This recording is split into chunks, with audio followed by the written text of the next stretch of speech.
23 octobre 2017 et cette tentative de répondre, cette tentative de porter des mots pour parler de cette chose que vous avez devant vous. Ça s'est produit hier. J'ai cassé mon plat principal ainsi qu'un verre. Le verre, c'était mon verre pour boire le café et c'était, je lui avais déjà cassé le, comment dire, j'ai oublié le terme. Et puis donc la chose s'est cassée. Cela, évidemment, je parle beaucoup de la discontinuité. La discontinuité, il n'y a pas meilleur exemple que cette chose-là, cette chose qui était une unité et qui est devenue, en fait, qui s'est multipliée. Mais cette chose qui s'est fragmentée. Les fragments d'une chose qui était essentielle, centrale, et qui devient, par eux-mêmes, en eux-mêmes, ils constituent un désastre. Ils signifient une impossibilité. L'impossibilité de revenir.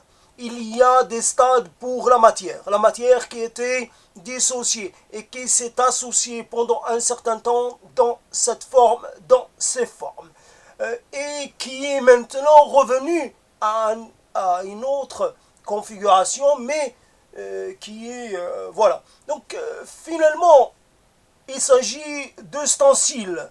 Il s'agit de choses qu'on utilise très régulièrement. Souvent, nous achetons des choses, nous entrons en possession d'un certain nombre d'éléments.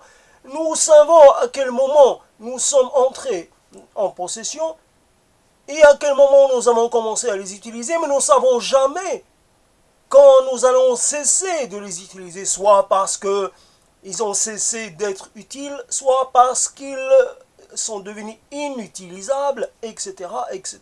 Donc finalement, il y a un moment, et entre les deux moments, il peut se passer beaucoup de temps. Pourquoi je parle de cet ustensile? Parce qu'il a passé énormément de temps avec moi. Énormément de temps. Et c'était un compagnon, un vrai compagnon pour moi pendant 7 ans, 8 ans, 9 ans. En tout cas, 7 ans, c'est sûr. C'était l'ustensile qui a contenu la majeure partie de mes repas. Finalement, dans cet ustensile, quand il était dans sa forme précédente, il a contenu des dizaines, peut-être des centaines de kilos de choses. Beaucoup de choses sont passées par cet ustensile qui provenait de régions diverses, régions proches, éloignées, des éléments que j'ai ingérés pour me tenir, pour continuer d'exister et pour pouvoir aujourd'hui porter cette parole. Donc je témoigne à la mémoire, je témoigne pour ce compagnon, je témoigne beaucoup de considération et beaucoup de, comment dire, je me sens un peu abandonné, je me sens un peu orphelin de cette chose qui était avec moi et qui était tout le temps là et qui aujourd'hui n'est pas là, n'est plus là.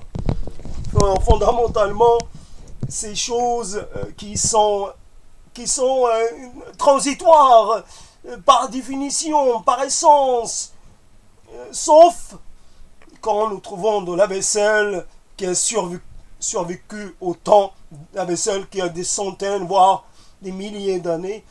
Cette exposition me rappelle ce qu'on trouve sur les chantiers, dans la terre, ce qui est en fait les choses qu'on trouve qui sont des choses abandonnées parce que cassées.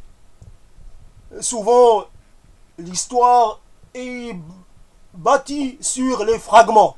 C'est à partir de fragments que nous reconstituons l'histoire passée.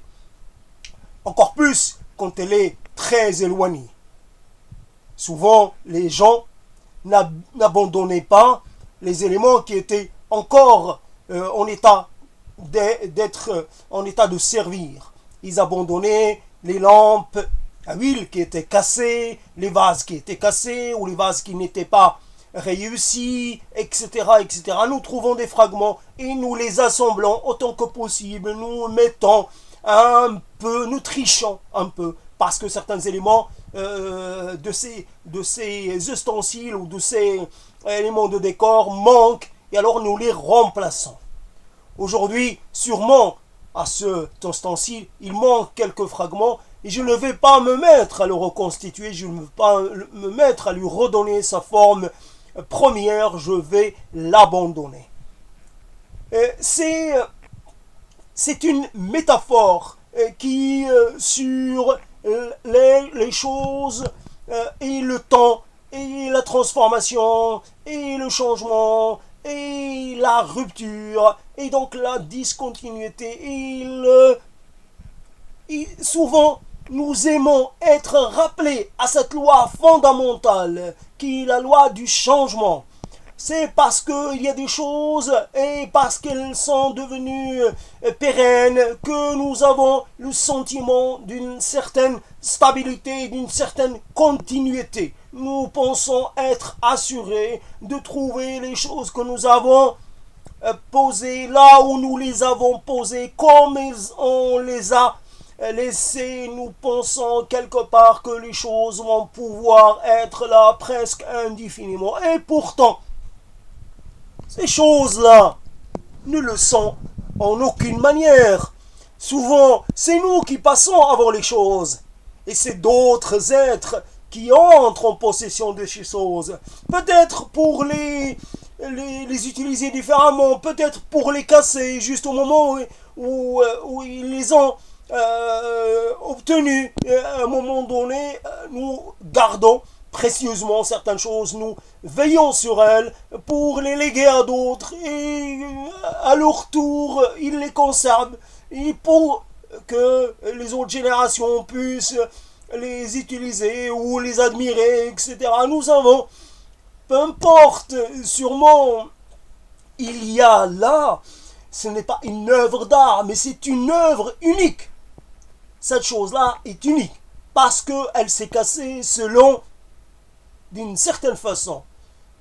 C'est une œuvre, comment dire, c'est un article industriel qui a été produit à je ne sais pas combien de milliers d'exemplaires, mais il s'est cassé, comment dire, mais la façon dont il s'est brisé est une façon unique.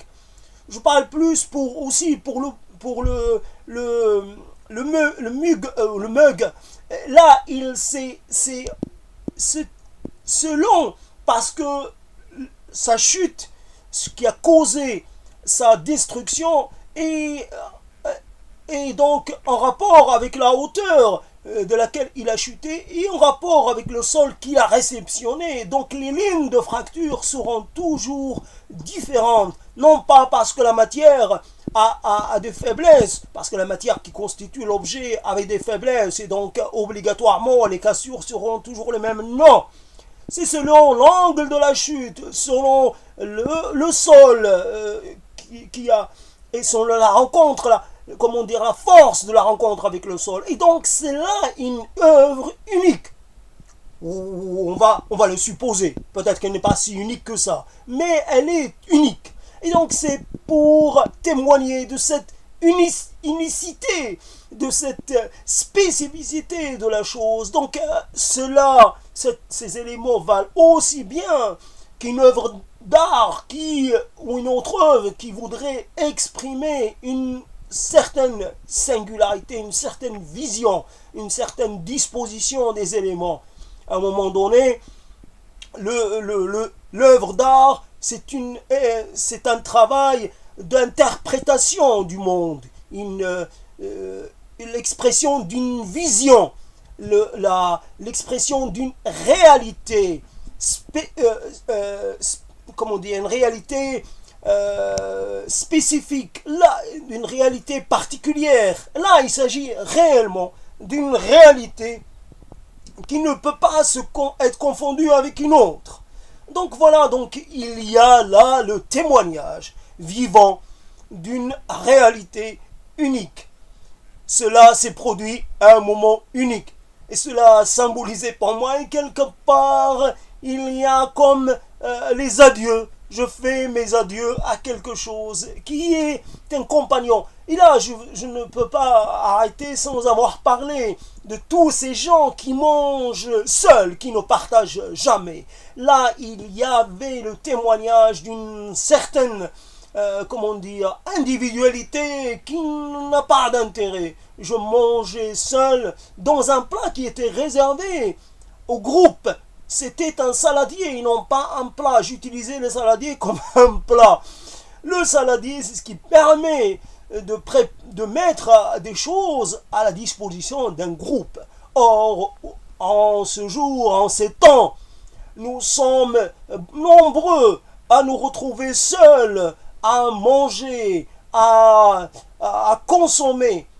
Et nous ne sommes pas faits pour cela. Cela nous procure que très peu de plaisir. Nous ingérons les éléments très rapidement, sans réellement. Nous n'avons pas d'échange. L'échange autour pendant l'alimentation est quelque chose de fondamental. Or, nous sommes privés de cela. Donc, c'est le témoignage d'années et d'années de manger en solitaire, ce qui est profondément révoltant, inacceptable, c'est qu'il faut refuser cela. Le refus est peut-être le début de quelque chose, mais peut-être pas, et c'est juste pour témoigner que cette chose-là est inacceptable. Ce n'est pas parce que le récipient qui contient, enfin, qui représente ma solitude, et n'est plus disponible que cette solitude va cesser. Je vais le remplacer par un autre réception et je vais continuer mes repas individuels. Cela il n'a pas de nom. Cela ne doit pas continuer. Donc il y a des éléments. Nous profitons un peu, nous essayons de profiter des choses qui nous arrivent, aussi peu impressionnantes qu'elles puissent être. Ce n'est rien d'impressionnant. Et peut-être j'essaie de le traduire, d'en parler avec des mots assez éloquents. J'essaie de mettre de l'éloquence sur des choses sur lesquelles d'habitude on passe très vite. Et on essaie de ramasser, dès que quelque chose a été brisé, on essaie de ramasser les morceaux et puis de la jeter aux ordures sans réellement être affligé. Et moi je suis affligé, je suis pris par l'affliction et je regrette et je regrette. Et comme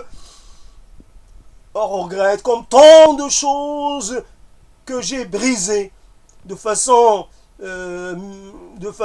propre, de façon figurée, beaucoup de choses au niveau symbolique, au niveau métaphorique, j'ai participé sans le vouloir, sans l'avoir vraiment pensé, ni désiré, ou d'ailleurs aucune manière désiré, à l'échec et à la mise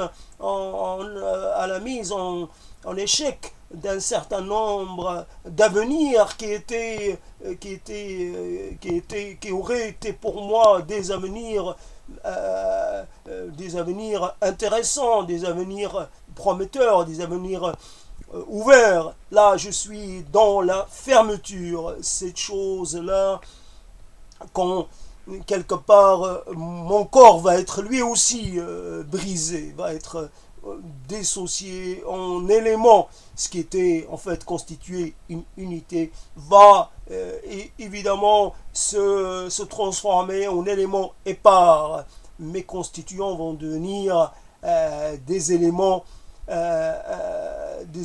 désorganisés. Voilà un peu un état de la matière. La matière, toute matière, subit à un moment donné de son existence des transformations, des ruptures. Je ne peux pas parler pour cette matière. Je ne sais pas quel va être son avenir.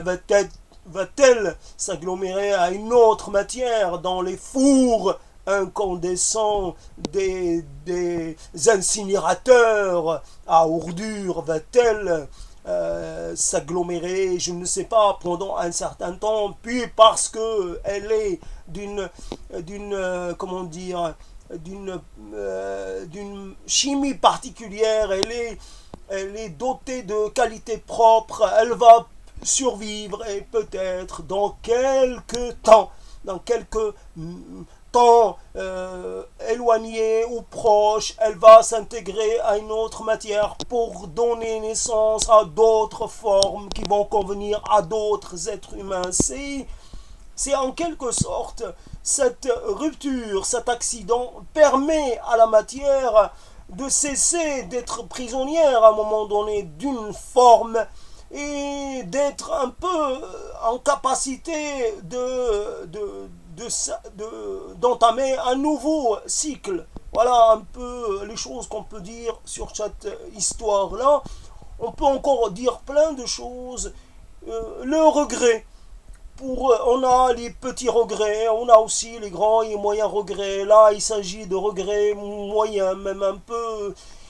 Je m'attache à cette chose-là pour exprimer mes regrets, alors que les choses parce qu'elles me semblent quand même, elles m'est plus proche que des êtres que je suis sur le point de perdre, parce que je peux y faire face, parce que je peux regarder l'accident, parce que je peux regarder la tragédie sans me sentir complètement anéanti. Je peux regarder, je peux exprimer ma désolation, mais pas mon désespoir.